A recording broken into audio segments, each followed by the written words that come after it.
اللہ کی ذات کے اندر کمی کے متعلق ہیں، تو اللہ تعالیٰ ہر کمی سے پاک ہے، یعنی لوگ جو اللہ سے کسی بھی کمی کا کوئی تصور کر سکتے ہیں اس سے اللہ تعالیٰ پاک ہے، منزہ ہے، بلند و بالا ہے، یہ تسبیح کا موقع ہے۔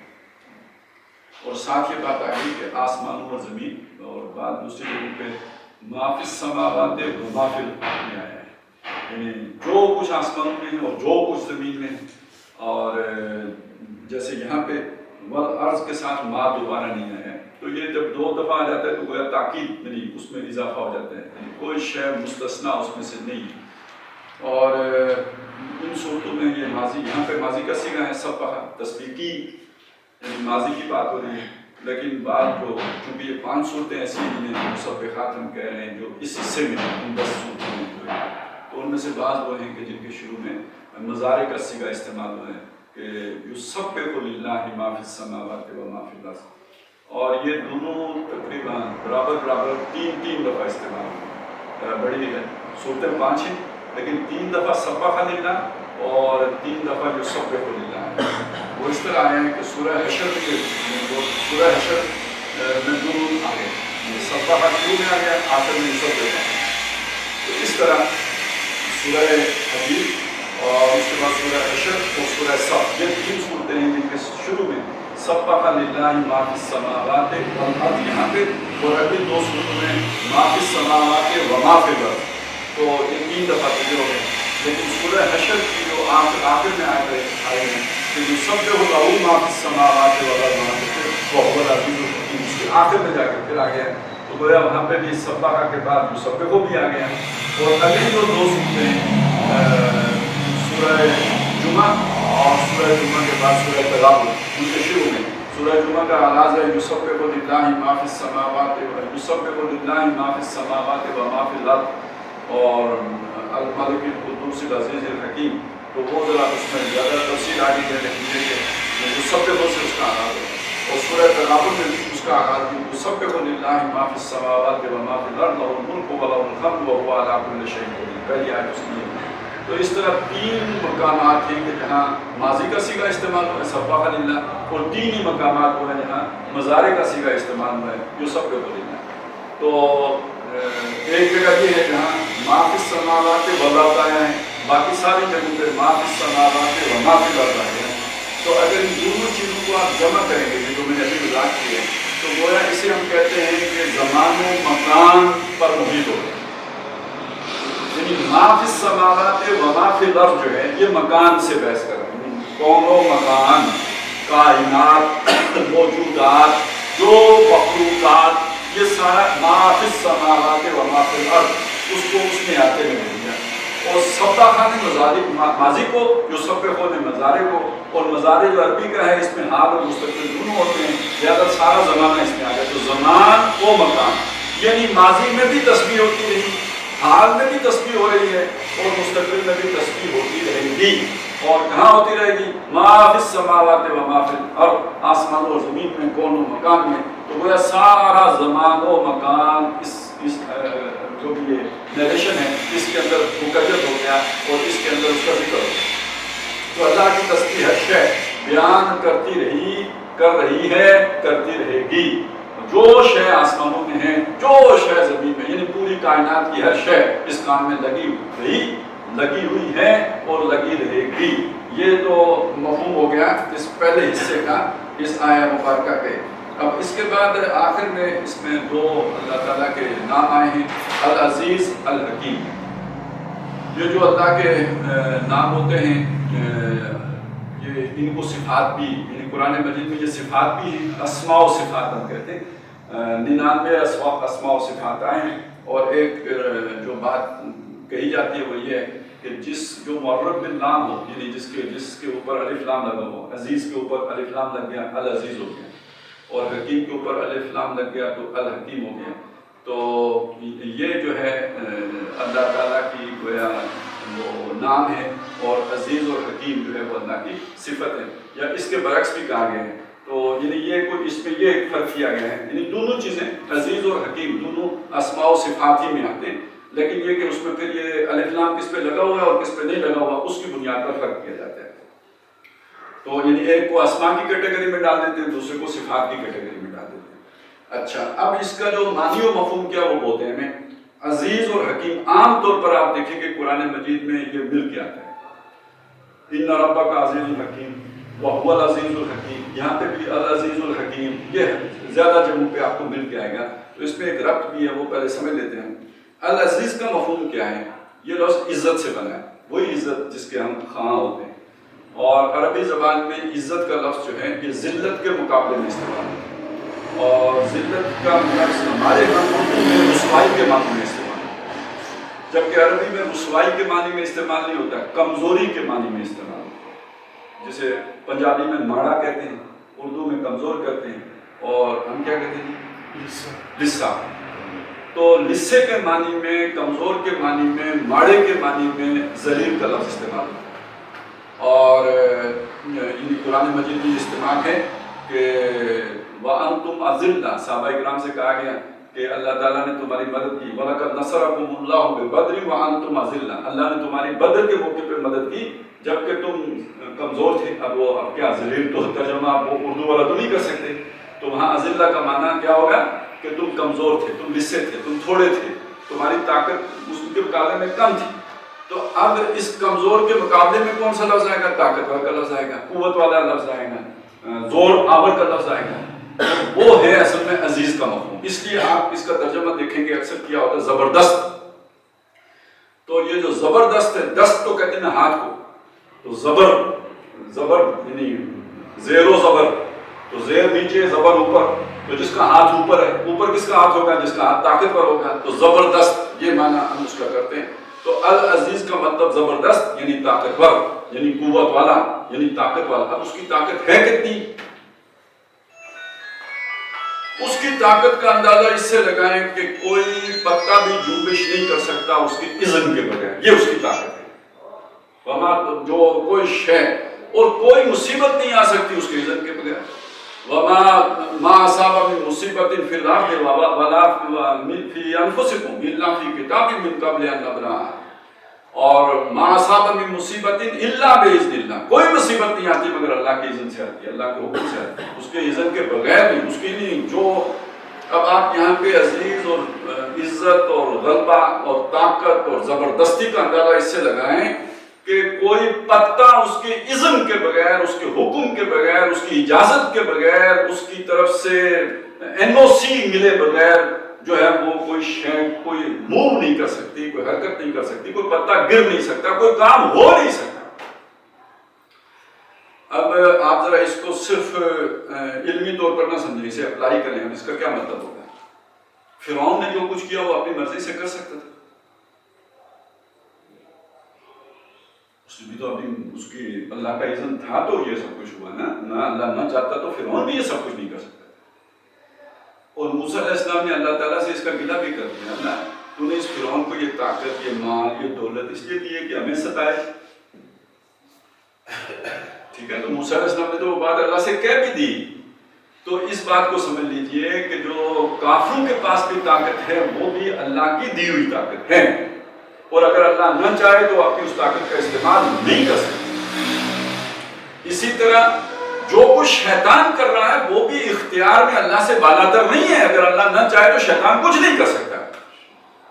العزیز کو اگر آپ نے سمجھنا ہے تو یعنی شیطان بھی اپنی مرضی سے، یعنی اس کا اپنا اتنا اختیار نہیں ہے کہ وہ کچھ کر گزرے، اللہ نے اسے چھوٹ دی ہوئی ہے، اس نے اللہ سے چھوٹ مانگی تھی نا، لَإِنْ أَخَّرْتَنِي إِلَىٰ يَوْمِ الْقِيَامَةِ، اگر تو مجھے ڈھیل دے دے قیامت تک، لَأَحْتَنِكَنَّ ذُرِّيَّتَهُ إِلَّا قَلِيلًا، تو میں ان کی ذریت کو میں گمراہ کر دوں گا سوائے تھوڑوں کے۔ تو اجازت کس نے دی؟ تو اللہ کی اجازت کے بغیر، اذن کے بغیر، حکم کے بغیر شیطان بھی کچھ نہیں کر سکتا۔ کوئی جادو اللہ کے اذن کے بغیر مؤثر نہیں ہو سکتا۔ وَمَا هُمْ بِضَارِّينَ بِهِ مِنْ أَحَدٍ إِلَّا بِإِذْنِ اللَّهِ، یہ کسی کو اس جادو کے ذریعے سے ضرر نہیں پہنچا سکتے، نقصان نہیں دے سکتے، تکلیف نہیں دے سکتے، مگر اگر اللہ کا اذن ہوگا تو یہ ہوگا، مگر اللہ نہ چاہے تو نہیں ہو سکتا۔ اچھا، یہ قرآن مجید میں ایک بات اور بھی آئی ہے کہ جب کوئی بھی نبی یا رسول آ کے دعوت پیش کرتا ہے تو اس کی دعوت کے اندر کیڑے نکالنے کا کام، مین میخ نکالنا، ذرا مہذب اردو میں کہتے ہیں، عام گلی کوچے کی اردو میں اسے کہتے ہیں کیڑے نکالنا، تو یا بال کی کھال نکال کے تو چیز کو الجھا دینا، جسے کہتے ہیں التباس پیدا کرنا، یعنی ایک عام آدمی کنفیوز ہو جائے کہ سچ کیا ہے جھوٹ کیا ہے، یعنی سچ کے مقابلے میں جھوٹ کو اتنے زور سے پھیلاؤ کہ عام آدمی کا ذہن جو ہے وہ ہکا پکا اسے سمجھ نہ آئے کہ اس میں صحیح کیا ہے غلط کیا ہے، وہ گڑبڑ ہو جائے اس کے اندر مضمون۔ تو ہمیشہ اہل باطل اہل حق کے مقابلے میں، یعنی انبیاء کے مقابلے میں اہل باطل کا رویہ یہ رہا ہے کہ جھوٹ کو اتنے زور سے پھیلا دو کہ وہ حق کو گڑبڑ کر دے۔ قرآن مجید میں مشرکین کا ذکر آیا ہے، مشرکین مکہ کا، کہ وہ کہتے ہیں کہ جب قرآن پڑھا جائے تو والغوا فیہ، شور مچاؤ، لا تسمعوا لہذا القرآن، یہ قرآن مت سنو، والغوا فیہ، ہوٹنگ کرو، اتنا شور مچاؤ کہ دوسرا بھی نہ سن سکے، یہ کام بھی کرتے ہیں۔ اور دوسری بات سورہ کاف میں یہ بتائی گئی کہ یہ کام بھی کرتے ہیں کہ یجادل الذین کفروا بالباطل، یہ جو کافر لوگ ہیں یہ باطل طریقے سے، غلط طریقے سے، جھوٹے طریقے سے مجادلہ کرتے ہیں، یعنی بحث کرتے ہیں، آرگومنٹ کرتے ہیں۔ اس آرگومنٹ کا مطلب کیا ہوتا ہے؟ تاکہ حق کو ملتبس کر دیں۔ یہی کام جو ہے وہ بنی اسرائیل کے علماء بھی کرتے تھے، لا تلبسوا الحق بالباطل وتکتموا الحق وانتم تعلمون، یہ حق کو باطل کو گڑبڑ نہ کر دو، اور اس جب گڑبڑ کرو گے تو حق نیچے چھپ جائے گا، اور تمہیں پتہ ہے کہ حق کیا ہے، جان بوجھ کے گڑبڑ کرتے ہو، وانتم تعلمون، تمہیں معلوم ہے۔ تو اہل باطل کا، اہل شیطان کا ایک طریقہ یہ رہا ہے ہمیشہ کہ وہ حق کو باطل کو گڑبڑ کر دیتے ہیں۔ اب آپ سوچئے، اب اس پہ تاریخ کیجئے کیا حضرت نوح علیہ السلام ہے یا محمد رسول اللہ صلی اللہ علیہ وسلم یا حضرت عیسیٰ علیہ السلام ہے یا حضرت موسیٰ علیہ السلام ہے، وہ کتنی محنت کر کے ایک سچی بات، حق بات، حقیقی بات، مبنی پر حق بات لوگوں کے سامنے پیش کرتے ہیں۔ ایک آدمی نے اٹھ کے ایسا حرکت کی کہ وہ گڑبڑ ہو گیا، تو اس جو داعی حق ہے اس کے اوپر کیا گزرے گی، کتنی بڑی مصیبت ہے کہ جو اس شخص نے کھڑی کر دی، کتنا بڑا فتنہ ہے۔ تو سورہ انعام میں یہ بات بتائی کہ دیکھیے نبی صلی اللہ علیہ وسلم، آپ بھی اور آپ کے ساتھی بھی اس بات سے پریشان ہو رہے ہیں کہ یہ حق کو باطل کو گڑبڑ کر دیتے ہیں۔ یہ دیکھیے یہ پریشانی حضرت موسیٰ علیہ السلام کو بھی ہوئی تھی کہ جب وہ جادوگروں نے اپنے عصا اور اپنی جو لاٹھیوں اور رسیاں جو تھیں ان کو سانپ اور یہ بنا دیا، تو وقتی طور پہ موسیٰ علیہ السلام بھی پریشان ہو گئے کہ میں نے بھی تو یہی کرنا تھا، انہوں نے بھی یہی کر دیا، تو اب لوگوں کو کیا پتہ لگے گا کہ سچ کدھر ہے؟ تو کنفیوژن وہاں بھی پیدا ہو گئی، کنفیوژن یہاں بھی پیدا ہو جاتی ہے۔ تو پھر بتایا کہ دیکھیے وَكَذَلِكَ جَعَلْنَا لِكُلِّ نَبِيٍّ عَدُوًّا شَيَاطِينَ الْإِنسِ وَالْجِنِّ، نبی یہ ہمیں ہیں جنہوں نے ہر نبی کے مقابلے میں جنوں کو بھی اور انسانوں کو بھی دشمن بنا کر کھڑا کر دیا۔ یوحی بعضهم الی بعض زخرف القول، یہ جو دشمن ہیں شیطان جن اور انس، یہ آپس میں ایک دوسرے کو کمیونیکیٹ کرتے ہیں، یعنی یہ جو مجادلہ بالباطل ہے، یہ جو آرگومنٹ بلڈ کرتے ہیں، آج جو سمجھے دہریے جو آرگومنٹ لے کے آئیں گے، جو مغرب زدہ دانشور جو آرگومنٹ لے کے آئیں گے، ان کو کہیں سے وہی ہو رہی ہے۔ یوحی بعضهم الی بعض زخرف القول غرورا، باتیں بڑی چکنی چپڑی، اندر یہ ہے کہ شیطنت ساری اس میں بن ہوئی ہے، اور لوگ اس سے متاثر ہو رہے ہیں، اور حق پرست جو ہیں اس سے بڑے پریشان ہو رہے ہیں کہ یار یہ تو سارے لوگوں کو انہوں نے اپنی طرف پیچھے لگا دیا ہے۔ تو یہ پریشانی وہاں بھی تھی، تو یہ ہم نے ان کو کرنے کا موقع دیا ہے۔ اور وَلَوْ شَاءَ رَبُّكَ مَا فَعَلُوهُ، اگر آپ کا رب چاہتا تو یہ نہ کر سکتے، بالکل نہیں کر سکتے تھے۔ اگر آپ کا رب چاہتا، وہ العزیز ہے، اگر وہ چاہتا تو یہ نہیں کر سکتے تھے۔ فَذَرْهُمْ وَمَا يَفْتَرُونَ، تو آپ چھوڑ دیجئے ان کو بھی اور ان کے جو افطرا ہے جو انہوں نے گھڑا ہے، وہ جو آرگومنٹ کا جو جسے یہ آج بیانیہ کہتے ہیں، یہ گھڑی ہوئی بات بیانیہ ہوتی ہے، یہ سمجھ لیجیے۔ قرآن مجید ایک نظریہ ہے، نظریہ توحید ہے، یہ بیانیہ نہیں ہے، اس کی ایک جڑ ہے، ایک بنیاد ہے، ایک اصول ہے جس پر یہ اٹھا ہوا ہے، سارے مضامین اٹھے ہوئے ہیں۔ بیانیہ ایک بے بنیاد شے ہوتی ہے کہ جس کو آپ اپنے پروپیگنڈے کے زور پر بیان کر کے لوگوں کو ذہنوں میں ڈال دیتے ہیں، یہ بیانیہ ہے، جس کی کوئی جڑ بنیاد نہیں ہوتی۔ تو آج بیانیہ کچھ اور ہوتا ہے، کل بیانیہ کچھ اور ہو جاتا ہے۔ تو بیانیہ سے یو ٹرن لینا بھی ممکن ہے، نظریے سے یو ٹرن لینا ممکن نہیں ہوتا۔ تو یہ اسے بیانیہ نہ سمجھے، تو جو بیانیہ انہوں نے بنایا ہے اس کو بھی چھوڑ دیے، فَذَرْهُمْ، ان کو بھی چھوڑیے، وَمَا يَفْتَرُونَ، اور یہ جو جھوٹ کا بیانیہ انہوں نے بنایا ہے اس کو بھی چھوڑ دیجیے۔ اب یہاں تک اسے ذہن میں رکھیے گا، اس کا اگلا حصہ جو ہے اللہ کی دوسری صفت سے تعلق رکھتا ہے، وہ جب اس پر ہم آئیں گے تو اس سے آگے میں آپ کو بتاؤں گا۔ ابھی میں صرف آپ کو العزیز بتا رہا ہوں کہ اللہ تعالیٰ کس طرح غالب ہے، کس طرح چھایا ہوا ہے، کس طرح جو قاہر ہے، پوری کائنات اس کے قابو میں، کوئی اس کا باغی نہیں ہے۔ چنانچہ بعض جگہ ہیں کہ جہاں پھر اللہ تعالیٰ واضح کرتا ہے کہ تم تو بے بس لوگ ہو یار، تمہارے پاس کچھ بھی، تم کیا سمجھتے ہو کہ تمہارے اختیار میں کچھ ہے۔ یہ وہ جگہ ہیں کہ جن سے پھر لوگوں کو مغالطہ لگا کہ یار ہمارے پاس تو اختیار ہی نہیں، ہم تو بالکل ہی غیر جو ہے متعلق ہو کے رہ گئے۔ جب قرآن کہتا ہے وَمَا تَشَاءُونَ إِلَّا أَن يَشَاءَ اللَّهُ، تم چاہ بھی نہیں سکتے جب تک کہ اللہ نہ چاہے۔ اب ذرا سوچئے اس بات کو کہ ہم بڑا جو ہے نا وہ ایک تسلی دینے کے لیے یہ بات کہتے ہیں کہ دیکھیں ہم کاسب اعمال ہیں اور یعنی ہم کسب کرتے ہیں، تو ہم فاعل نہیں ہیں، فاعل تو اللہ کی ذات ہے نا، تو ہمیں وہ توفیق اللہ کی طرف سے ملتی ہے تو ہم کام کرتے ہیں۔ یعنی جیسے چور کو چوری کرنا اس کے لیے ممکن نہیں ہے اگر اللہ تعالیٰ اس کو اجازت نہ دے، تو اسی طرح کوئی نیکی کرنا میرے لیے ممکن نہیں ہے کہ جب تک اللہ کی طرف سے اجازت نہ ہو۔ تو اب اگلی بات یہ ہوگی کہ ہم یہ کہتے ہیں کہ ہم ارادہ کرنے کے متعلق، یعنی ہم ارادہ کرتے ہیں، تو اللہ تعالیٰ ہمارے نیک ارادے کو بھی توڑ پہنچا دیتا ہے، ہمارے برے ارادے کو بھی توڑ پہنچا دیتا ہے۔ پہنچانے والی ذات اللہ کی ہے، یہ ہم ایک کہتے ہیں یعنی اختیار کی بات کرتے ہیں۔ لیکن یہ آیت جو میں نے ابھی آپ کو سنائی ہے یہ تو بتاتی ہے کہ تم سوچ بھی نہیں سکتے، تم تو چاہ بھی نہیں سکتے، وَمَا تَشَاءُونَ، تم چاہ بھی نہیں سکتے إِلَّا أَن يَشَاءَ اللَّهُ، اور یہ ایک جگہ پہ نہیں ہے وَمَا يَذْكُرُونَ إِلَّا أَن يَشَاءَ اللَّهُ، وہ ان کا تذکرہ نہیں ہو سکتا، ان کی نصیحت ان کو نہیں اثر کر سکتی اگر اللہ نہ چاہے۔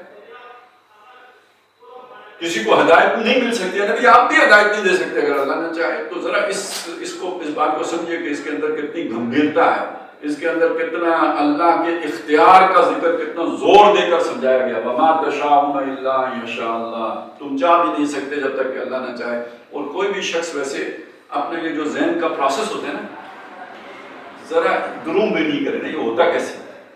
میں اور آپ کوئی بات کر رہے ہیں، اچانک کوئی بات یاد آ جاتی ہے، کون یاد کرتا ہے؟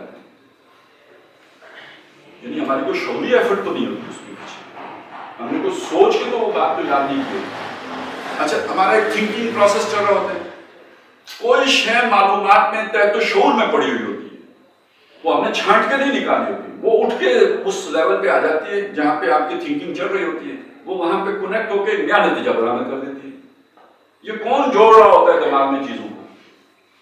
یہ جو ریفر ہو رہی ہوتی ہے، کراس ریفرنس جو آ رہا ہوتا ہے دماغ میں آ رہا ہوتا ہے، یہ فنکشننگ کیسے ہو رہی ہوتی ہے ہم نہیں جانتے۔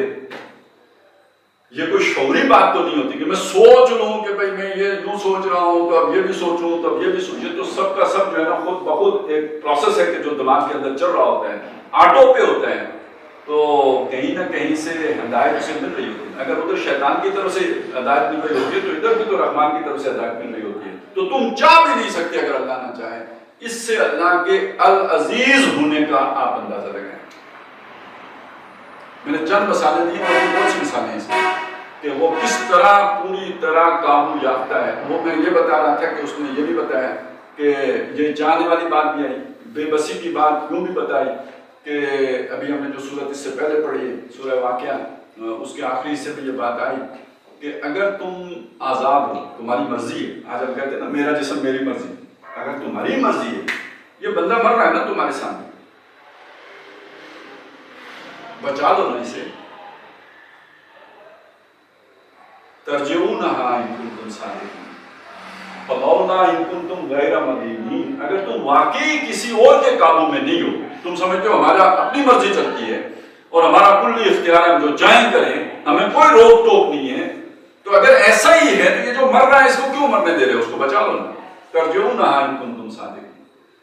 تو یہ تمہارا عزیز، تمہارا لاڈلا، تمہارا پیارا اگر تمہاری آنکھوں کے سامنے مر رہا ہے اور تم اسے نہیں بچا سکتے اور اس کی تم کوئی علاج نہیں کر سکتے، اس کی تکلیف میں کوئی کمی نہیں کر سکتے، تو اس کا مطلب تم بالکل بے بس ہو، تم کچھ نہیں کر سکتے۔ اس کی میری چلے ہم تو ویسے بھی ہم کسی کی کیا تکلیف کم کریں گے، لیکن یہ جو بڑے بڑے لوگ ہوتے ہیں، اب آپ اندازہ لگائیں نا کہ وہ کتنا بڑا کھلاڑی تھا، وہ باکسر تھا محمد علی، اس کو ایک بیماری لگی اور اس کے بعد دنیا جہاں کا علاج اس کے لیے ممکن تھا لیکن کوئی وہ علاج نہیں ہو سکا، وہ اسی بیماری سے چلا گیا۔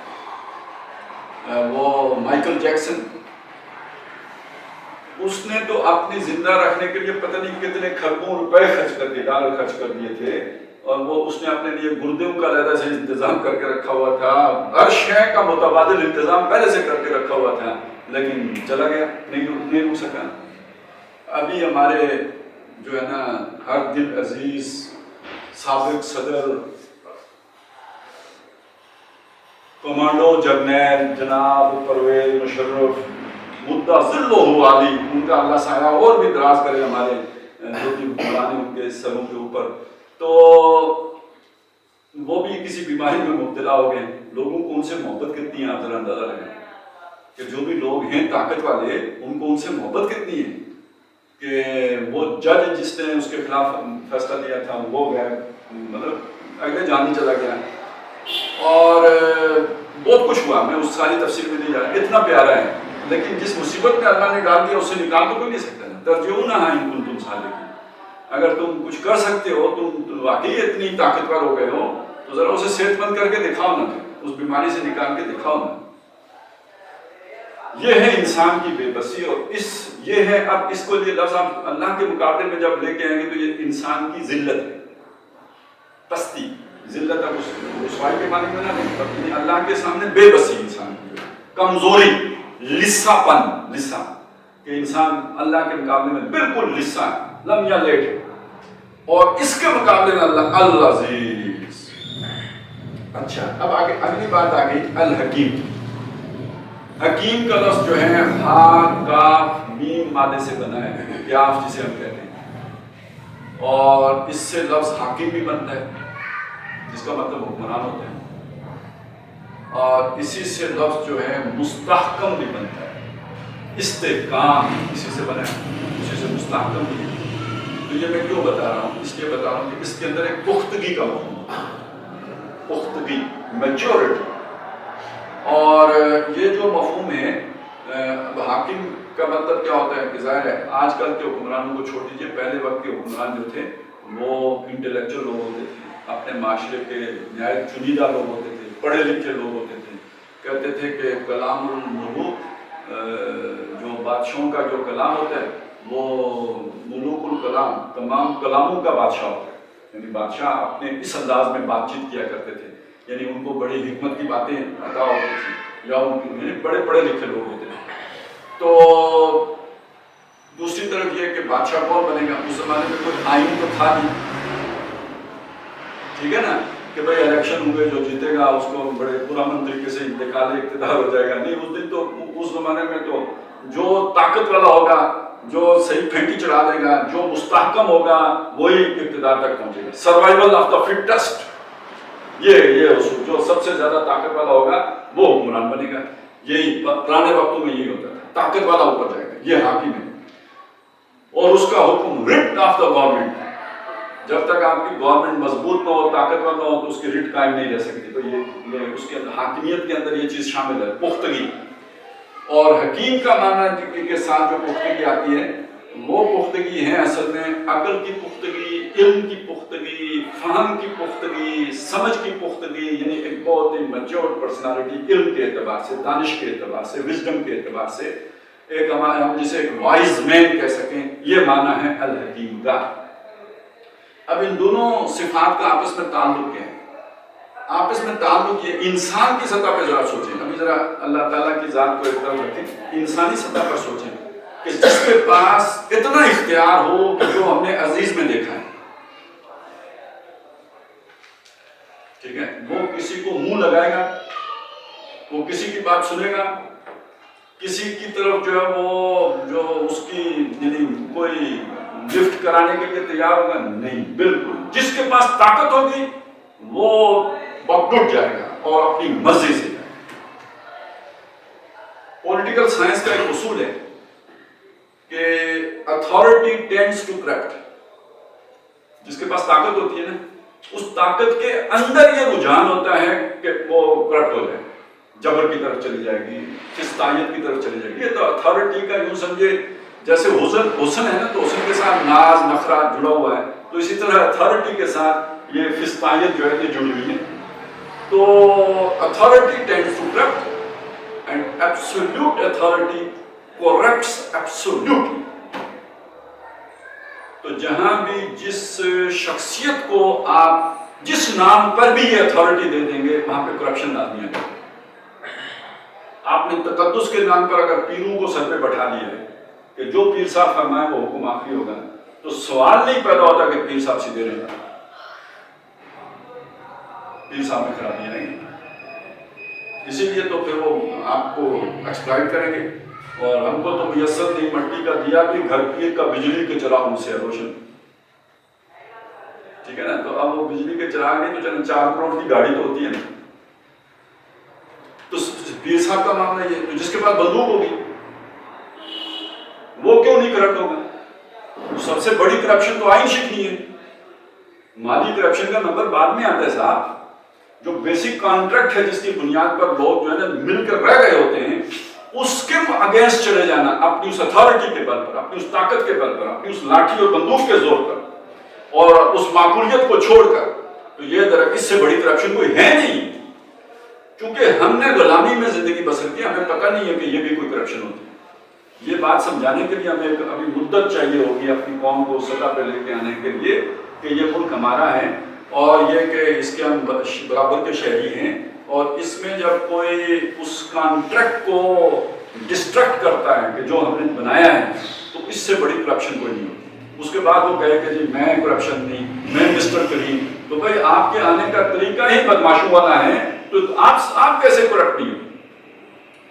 تو بہرحال بات یہ ہو رہی تھی کہ جہاں پر العزیز ہوگا نا، جس کے پاس طاقت ہوگی، وہ لازمن منمانی کی طرف جائے گا، اور منمانی میں کوئی اصول نہیں ہوگا، کوئی اس میں ضابطہ نہیں ہوگا، اس میں مفاد ہوگا، ویسٹڈ انٹرسٹ ہوگا جس کی طرف وہ ٹلٹ کرے گا. جبکہ اللہ تعالیٰ ہمیں ہماری اس سوچ کے مطابق، کیونکہ ہمارا تجربہ یہی ہے کہ جس کے پاس طاقت ہوتی ہے وہ پھر بے مہار ہو جاتا ہے اونٹ کی طرح. تو اللہ نے بتایا کہ میں العزیز بھی ہوں، الحکیم بھی. یہاں پہ ایک اشکال پیدا ہو سکتا ہے، میں پہلے ہی رفع کروں. ایک بات سمجھ لیجیے، اس سے یوں لگتا ہے جو کچھ ابھی تک میں نے بیان کیا کہ اللہ تعالیٰ کا جو العزیز ہونا ہے یہ تابع ہے الحکیم. تو یہ بات نہیں ہے. اللہ تعالیٰ کی کوئی ایک صفت کسی دوسرے صفت پر نہ حاکم ہے نہ تابع ہے، پیرالل ہے، برابر ہے. ہم یہ نہیں کر سکتے کہ یہ صفت فلانی سے، کیوں؟ اگر ہم یہ کریں تو اس میں لمیٹیشن آ جائے گی. سمجھے مسئلہ کیا ہے؟ مسئلہ یہ ہے، پیچیدگی یہ ہے، اور یہ ساری عقلی باتیں نا، چونکہ ہمیں عقل ہی کے مسئلے حل کرنے ہوتے ہیں، لاجیکل ایشوز کھڑے ہو جاتے ہیں نا.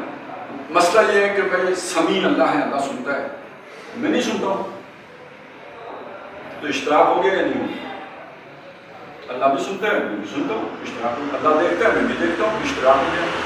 یہ اشتراک مشترک ہونا ہی تو شرک ہے. تو بعض صفات ایسی ہیں جو اللہ کی بھی ہیں، بندوں کی بھی ہیں. اللہ کا وجود بھی ہے، بندے کا وجود بھی ہے.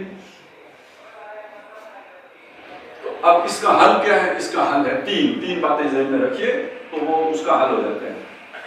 نمبر 1، اللہ کی ساری صفات ذاتی ہیں اور مخلوق کی ساری صفات عطائی ہیں. یہ پہلا مسئلہ ہے، ٹھیک ہے؟ یہ ذہن میں بٹھا لیں کہ میری صفت جو ہے، میں بولتا ہوں، اللہ مجھے بولنے کی توفیق دے رہا ہے، میں بولتا ہوں، لیکن اللہ اگر کلام کرتا ہے تو وہ خود اپنے بل پہ کرتا ہے، اسے کسی کی توفیق کی ضرورت نہیں ہے. فرق ہو گیا، بہت بڑا فرق ہے یہ. تو انسان کی تمام صفات، دیکھنا ہے، سننا ہے، جو بھی عطائی ہے، گیون ہے، اللہ کی طرف سے گیون ہے. جبکہ اللہ تعالیٰ کی جو صفات ہیں وہ اس کی ذاتی ہے. دوسری بات یہ ہے کہ انسان کی تمام صفات محدود ہیں، اللہ کی تمام صفات لامحدود ہیں. اور تیسری بات یہ ہے کہ انسان کی تمام صفات حادث ہیں، اللہ کی تمام صفات قدیم ہیں. اب یہ قدیم سے آپ گھبرانا چاہیے، یہ قدیم پرانا زمانہ اس سے مراد نہیں ہے.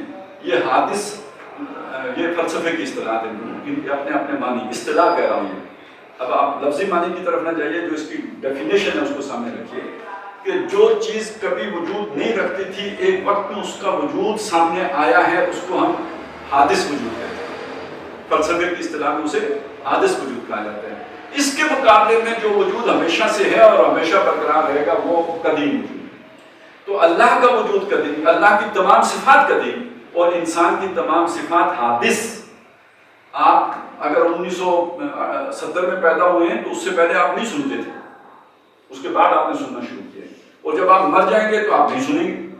جبکہ اللہ ہمیشہ سے سنتا آیا ہے، ہمیشہ سنتا رہے گا. تو یہ 3 فرق ہو گئے، اللہ کی تمام صفات قدیم اور انسان کی تمام صفات حادث. دوسرا، اللہ کی تمام صفات جو ہے ذاتی اور انسان کی تمام صفات عطائی. اور تیسرا فرق کیا ہے؟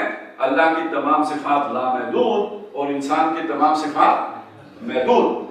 اب یہ جو آخری بات ہے اس کو ذرا سامنے رکھیں۔ اگر ہم یہ کہیں کہ اللہ تعالیٰ کی صفت حکمت غالب ہے یا حاکم ہے صفت عزیز کے اوپر، تو اس کا مطلب ہے عزیز لامحدود نہیں رہے گا، اس کی لیمٹس آ جائیں گی کسی جگہ پہ۔ یہ اللہ کی کسی صفت کے ساتھ ہم نہیں کر سکتے۔ تو اللہ تعالیٰ کی تمام صفات لامحدود ہیں، تو اس کا مطلب یہ سب برابر ہے۔ تو یہ العزیز جو ہے وہ اپنی جگہ پہ ہے، الحکیم اپنی جگہ پہ ہے۔ اب الحکیم کو ذرا اس کے ساتھ جوڑیں، العزیز کے ساتھ ایک بات تو ہمیں سمجھ آ گئی نا، لیکن دوسری بات کے سامنے آپ دیکھیں کہ اللہ تعالیٰ جب کسی کو مطلب شیطان کو اذن دے دیا کہ ٹھیک ہے تم یہ کام کر سکتے ہو، کسی کو چوری کرنے کا اذن دے دیا کہ تم کر سکتے ہو، کسی کو یہ اذن دے دیا کہ رسولوں کے مخالفت کر سکتے ہو، کسی کو اذن دے دیا کہ تم رسولوں کے مقابلے میں اپنی بات دھڑلے سے کہہ سکتے ہو، بکواس غلط بات جو مجادلہ بالباطل اس کی اجازت دے دی، کسی کو جادو کرنے کی اجازت دے دی۔ تو اس کے پیچھے حکمت ہے، وہ حکمت وہاں پہ بیان کی جہاں پہ وہ بات آئی تھی نا کہ فرمایا کہ ان کو بھی چھوڑ دیں اور جو کچھ انہوں نے تراشا ہے اس کو بھی چھوڑ دیں، ان کے بیانیے کو بھی چھوڑ دیں۔ تو آگے کیا بات ہے کہ یہ اللہ نے یعنی اشکال کھڑا ہو گیا کہ اللہ نے ان کو کیوں چھوڑ دی ہوئی ہے۔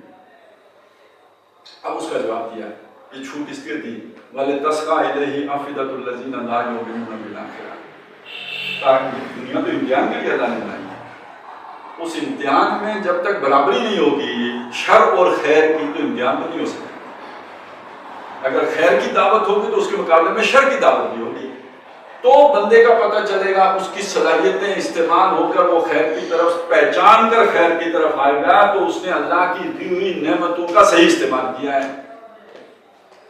اور اگر اس نے وہ جو بھی پروپیگنڈا تھا اس میں بیٹھ کے حق کو نہیں پہچانا، اس کا مطلب ہے نہ اس نے آنکھوں کا صحیح استعمال کیا، نہ کانوں کا صحیح استعمال کیا، نہ عقل کا صحیح استعمال کیا، اس نے اللہ کی دی ہوئی نعمتوں کی ناقدری کی ہے۔ تو یہ حکمت ہے جس کے تحت اللہ تعالیٰ نے ان کو یہ اجازت دے رکھی ہے۔ تو اسی پر قیاس کر لیجئے کہ اللہ کا کوئی فعل، اللہ کا کوئی عمل، اللہ کا کوئی حکم حکمت سے خالی نہیں ہوتا۔ ہماری سمجھ میں آیا نا؟ اب اس سے کتنا بڑے مغالطے پیدا ہوتے ہیں۔ یہ نہیں کیا نام ہے، غور شاہی، یہ کوئی پیر قسم کا بندہ ہے، بڑا کوئی مطلب گمراہ انسان ہے، تو غور شاہی ہے میرا۔ تو اس کا مجھے کسی نے ایک کلپ بھیجا تھا جس کے اندر وہ اللہ تعالیٰ کو جو ہے نا وہ ایسی باتیں کر رہا ہے گستاخانہ، انتہائی سوء ادب، اور اس کے پیچھے اس کا آرگومنٹ کیا ہے کہ حسین شہید ہو رہا تھا تو تم نے کچھ نہیں سمجھ آئے؟ بھئی اللہ تو اللہ کو شہید کہتی ہے، وہ یزید کا ہاتھ نہیں پکڑ سکتا تھا، اس نے کیوں حسین کو شہید ہونے دیا؟ اب اس کو یہ نہیں ہضم ہو رہی، ٹھیک ہے نا، وہ اس کے بس سے باہر کی بات ہے، اس کی پہنچ سے اوپر کی چیز ہو گئی۔ وہ اللہ کی ان حکمتوں سے واقف نہیں ہے جو اس پورے واقعے کے پیچھے پنہاں ہیں، اسے صرف اللہ کا العزیز ہونا یاد ہے اور اس کی وجہ سے اس کے دماغ میں یہ اعتراض گھس گیا ہے۔ اب یہیں پہ یہ بات سمجھنے کہ دنیا تو اللہ نے امتحان کے لیے بنائی۔ تو پچھلے دنوں میں نے یہ بات بعض شادیوں کے موقعوں پہ کہی ہے کہ یہ امتحان اصل میں خوشی اور غمی کا امتحان ہے۔ زندگی عبادت ہے خوشی اور غم سے، یہ جیسے دن اور رات ہے، اس طرح انسان کی جو لائف ہے نا یہ اسٹریٹ نہیں ہے، یہ خوشی اور غمی کا سائیکل ہے، جیسے موسموں کا سائیکل ہے ایسے خوشی اور غمی کا سائیکل، کبھی خوشی کبھی غم۔ تلک الایام نداولها بین الناس، یہ دن ہیں جنہیں ہم لوگوں کے درمیان گردش دیتے رہتے ہیں، اونچ نیچ ہوتی رہتی ہے۔ اب اس میں جب خوشی ملے تو اترانا نہیں ہے، جب غم ہو تو گلہ شکوہ نہیں کرنا ہے، وہ اللہ کی کسی بڑی حکمت کے تابع ہوگا۔ خوشی بھی اور غم بھی دونوں حکمت کے تابع ہیں، لہذا اس میں کوئی جزا فضا کر غم کرو تو اللہ سے ناراضگی ہوئی، اللہ یہ کیا کر دیا تم نے، تو اس کا مطلب یہ ہے کہ آپ اس امتحان میں ناکام ہو۔ یہ جملہ تو میں نے سنا ہے، خیر وہ بیچاری نادان عورت تھی، اسے اتنا پتہ بھی نہیں تھا، تو بے ساختہ اس کی زبان سے نکلا۔ یہ جب 92 میں سیلاب آیا نا تو وہ صبح جب دریا دیکھا نا، کوالا کے جو دکانیں ہیں ان کی چھتوں کے برابر سے دریا جا رہا تھا، تو جب اس نے پہلی جھلک دیکھی نا، جو سارا منظر دیکھا تو اس کے منہ سے بے ساختہ نکلا، اے اللہ جو کیا کری چھوڑے۔ جیسے کسی بچے کو کہتے ہیں نا کہ بھئی تم نے وہ کوئی اس کو شاید توڑ دی ہو تو اسے کہتے ہیں یہ کیا کر دیا تم نے، تو وہ کہتی ہے اللہ تو نے کیا کر دیا۔ تو اب گلہ تو ہے لیکن وہ ایک بے ساختگی ہے، یہی چیز اگر دائمی ہو جائے تو یہ پکا پکا ہے۔ اضطرار میں ایسی بات نکل گئی کوئی بات نہیں ہے، آپ توبہ کر لیں، استغفار کر لیں، کوئی مسئلہ نہیں ہے، لیکن یہ کہ آپ اس پر جم گئے یہی تو کفر ہے، اس میں کوئی شک نہیں کہ یہ کفر ہے۔ تو یعنی اس میں پھر بندہ اپنے آپ کو سمجھائے کہ ٹھیک ہے میرا نقصان ہو گیا، ٹھیک ہے یہ تباہی پھر گئی، ٹھیک ہے یہ زلزلہ آیا اتنے لوگ مر گئے، ٹھیک ہے یہ سیلاب آیا اتنے لوگ بہ گئے، یہ چھوٹے چھوٹے معصوم بچے بھی جو ہے وہ مٹی میں رن مل گئے، لیکن یہ کہ بہرحال اللہ کی اس میں کوئی مجھے سمجھ نہیں آتی، ہو سکتا ہے اللہ مجھے سمجھ بھی دے دے اس کی، لیکن اگر نہیں بھی آتی تو تب بھی مجھے یہ یقین ہونا چاہیے کہ اس کے پیچھے اللہ کی کوئی حکمت ہوگی، یہ وہ اپنی اتھارٹی کا کوئی ناجائز استعمال نہیں ہے، اس کے پیچھے اللہ کی ضرور کوئی حکمت ہوگی جو میری سمجھ سے ماورا ہے، باہر ہے، جو میری سمجھ میں نہیں آ رہی۔ تو یہ ربط و تعلق ہے العزیز اور الحکیم کا۔ تو اب ذرا میں پھر یہ بات عرض کروں کہ یہ اللہ کا تعارف ہے جو کرایا جا رہا ہے، اللہ کی پہچان ہے جو کرائی جا رہی ہے، اللہ کی معرفت ہے جو دی جا رہی ہے۔ اب آپ مجھے بتائیں کہ اللہ اپنی جو معرفت خود کرا رہا ہے اس سے بہتر معرفت کوئی اور کرا سکتا ہے؟ یہ 6 آیتیں ہیں جس میں اللہ کا ایک پورا تصور ہمارے سامنے رکھا گیا۔ یہ پہلی آیت ہے جس پر ہماری گفتگو سامنے ہوئی ہے، ایک یہ کہ اللہ کی تسبیح اور دوسرا یہ العزیز الحکیم۔ اگر آپ اس کو اپنے ذہن میں بٹھائیں، اس پر مزید غور کریں، اپنے جو بھی تفکر کی صلاحیتیں ہیں انہیں کام میں لائیں، تو جتنا اچھا اللہ کا تعارف اس کے نتیجے میں آپ کو حاصل ہوگا کسی اور طریقے سے نہیں ہو سکتا۔ اللہ کی پہچان کا، اللہ کی معرفت کا، اللہ کی سیانینا سب سے مؤثر ذریعہ جو ہے وہ قرآن مجید ہے۔ سبح للہ ما فی السماوات والارض وهو العزیز الحکیم۔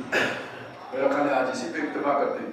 بارک اللہ لی و لکم فی القرآن العظیم ونفعني و ایاکم بالآیات والذکر۔ سبحان اللہ والحمد للہ۔